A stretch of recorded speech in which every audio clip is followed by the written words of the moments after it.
Yo. Yo. Yo. Hello. Yo. Hello. Hello. Hello. Yo. Hello.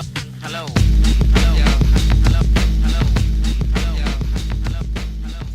Now, if I was to say February 4th at 5 o'clock and you thought that was my next hair appointment, you truly cannot say that you are wearing the ultimate Super Bowl fan pants. But like myself and million Americans, we have the pants on. And we will not be doing anything next week besides butting heads on who's going to win Super Bowl 41, which is exactly what two of our own crew members did, Logan Campbell and Mr. Nathan Moore.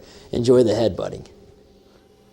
This week we're going to be talking about the 41st Super Bowl in which Lamar Hunt came up with in 1967. Now this week I'm joined by Logan Campbell, myself as Nathan Moore, and we're going to be talking about the Indianapolis Colts and the Chicago Bears. And it's a first that we're going to have two African-American coaches competing on center stage with Tony Dungy of the Colts and Lovie Smith of the Chicago Bears. So Logan, let's kick it off. Which coach would you rather have right now in the postseason? Oh, there's no question. I'd rather have Tony Dungy. He's got too good of a record so far. He's gotten whenever he's with the Buccaneers, he had them going, and he's not really ever had a losing season with the Indianapolis Colts. He's shown it time in and time out. He knows what to do with his team, and Lovie Smith, I'm not so sure of because his teams, have kind of been getting it on now, but in the past they haven't been doing so well. Let me stop you right there because it's amazing. I would prefer Lovie Smith because his defense is so amazing. And when you say Tony Dungy, I can only remember him having the number one defense 2 straight seasons in Tampa, and he couldn't do nothing with them. And yet, like you say, he's got the most powerful, most potent offense in the league, but yet, they can't score a touchdown against the Baltimore Ravens. I don't know about you, but I think I would prefer Lovie Smith. I'm still going with Tony Dungy and the Colts because for the Bears side of it, I have not seen the Bears offense really even get kick-started.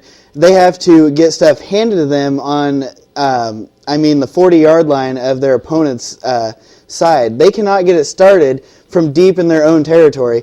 They have to have so much help that it's not even funny. And whenever you look at that, Tony Dungy can put Peyton Manning on their own 10-yard line and have a 90-yard run in 30 seconds, and they're back in the game again. We do know in the regular season Peyton Manning can go 90 yards in 30 seconds, as he did against the Jets twice, I believe, in that game where the Jets lost by 3.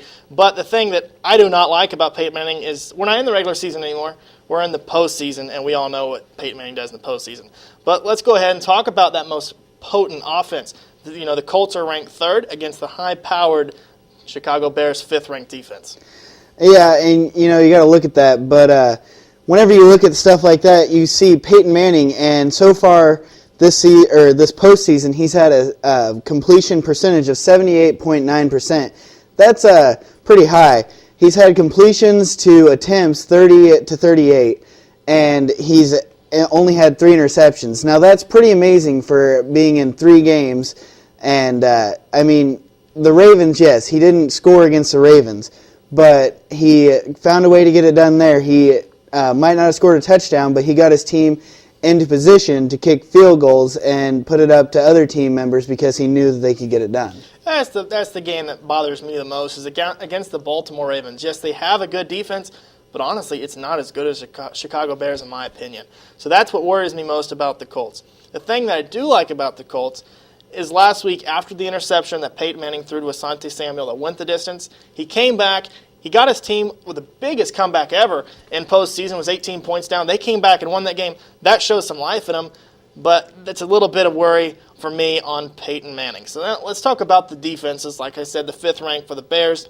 And the Colts have really tuned it up. They stopped Larry Johnson. He didn't even rush for 60 yards. And then Jamal Lewis had a tough time. So what do you think about the Colts defense? I just think they got to rally around their veteran players, one being Dwight Freeney. They've got to take his energy that he puts in the game alone, and they've got to go behind that line. He's been creating pressure. He's got 3 tackles in just the last game and 2 sacks. That means he's getting behind the line an awful lot. And so, they just need to keep doing what they're doing right there because they're finding a way to win. They might not have the best defense in the NFL, and they might not have the best defense in the AFC, but they are overpowering for what they have been doing. Yeah, I will tell you that the life of the Colts, I think, relies on Bob Sanders myself. But let's quickly wrap this thing up, and let's talk about the predictions and why you think they're going to win. I think the Colts are going to win hands down because they got Peyton Manning, an easily first-round Hall of Famer quarterback, and he's had a 78-80% pass percentage. They have Joseph Adai in the backfield and Dominique Rhodes.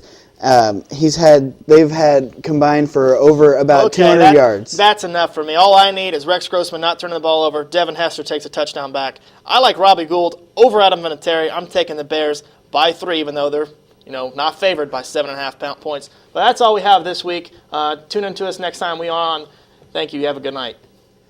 Super Bowl kickoff is set for 5 o'clock on CBS. Now, if you have just tuned in to Bearcat Update, you may be surprised at how much height and facial hair Steve Serrano has lost. But the truth is, I'm not Steve. I'm Joe Mashavecchio, who even though may look about 10 years younger, I actually kind of look like a 10-year-old. I'm taking over the host spot of a man who meant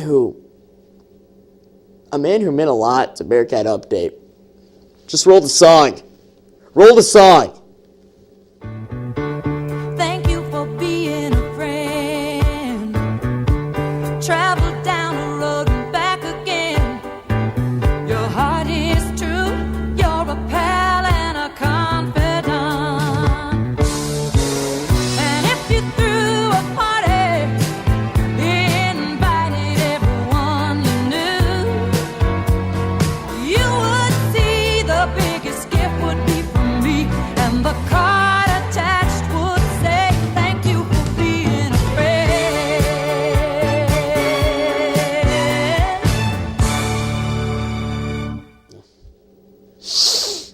I'm sorry, that just gets me every time.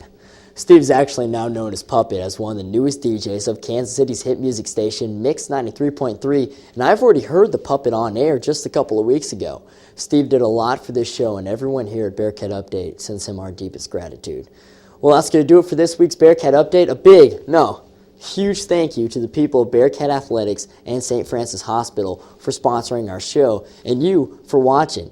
Email us at bearcatupdate@hotmail.com with any comments, questions, or concerns, or if you just feel like making fun of me. Once again, that's bearcatupdate@hotmail.com. See you next week right here on Channel 8 at 7 o'clock, and have a good night. Bad boys, what you want?